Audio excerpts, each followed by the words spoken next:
ಅಘೋರಿಗಳ ಲೋಕದಲ್ಲಿ.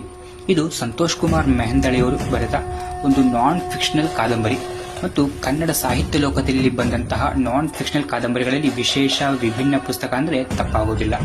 ಆ್ಯಂಡ್ ಈ ಥರದೊಂದು ಪುಸ್ತಕವನ್ನು ಬರೀಬೇಕು ಅಂತ ಸಂತೋಷ್ ಕುಮಾರ್ ಮೆಹಂದಳೆ ಅವರು 2004ರಲ್ಲಿ ಅಂದ್ಕೊಂಡಂತೆ. ಬಟ್ ಈ ಪುಸ್ತಕ ಪ್ರಕಟಗೊಂಡದ್ದು 2019ರಲ್ಲಿ. ಅಂದರೆ 14 ವರ್ಷಗಳ ಕಾಲ ಈ ಒಂದು ಪುಸ್ತಕವನ್ನು ಬರೆಯೋದಕ್ಕೋಸ್ಕರ ತಮ್ಮ ಸಮಯವನ್ನು ಮೀಸಲಿಟ್ಟು ತಮ್ಮ ಅನುಭವದ ಬುತ್ತಿಯನ್ನು ಇದರಲ್ಲಿ ತೆಗೆದುಕೊಂಡಿದ್ದಾರೆ. ನಿಜವಾದ ಅಘೋರಿಗಳನ್ನು ಸಂದರ್ಶಿಸಿ ಅವರನ್ನು ಭೇಟಿ ಮಾಡಿ ಅವರೊಂದಿಗೆ ತಿರುಗಾಡಿ ಅವರ ಅನುಭವವನ್ನೆಲ್ಲ ಶೇಖರಿಸಿ ಈ ಒಂದು ಪುಸ್ತಕವನ್ನು ಬರೆದಿದ್ದಾರೆ.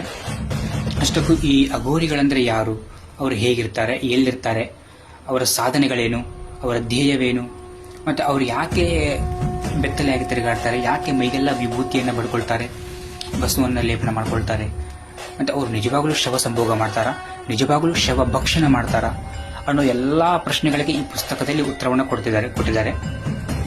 ಮತ್ತು ಒಂದೊಳ್ಳೆಯ ಓದು ಅಂದರೆ ತಪ್ಪಾಗೋದಿಲ್ಲ. ಒಂದೊಳ್ಳೆಯ ಕಾದಂಬರಿ, ಒಂದೊಳ್ಳೆಯ ಕೃತಿ, ಒಂದೊಳ್ಳೆಯ ಅನುಭವ.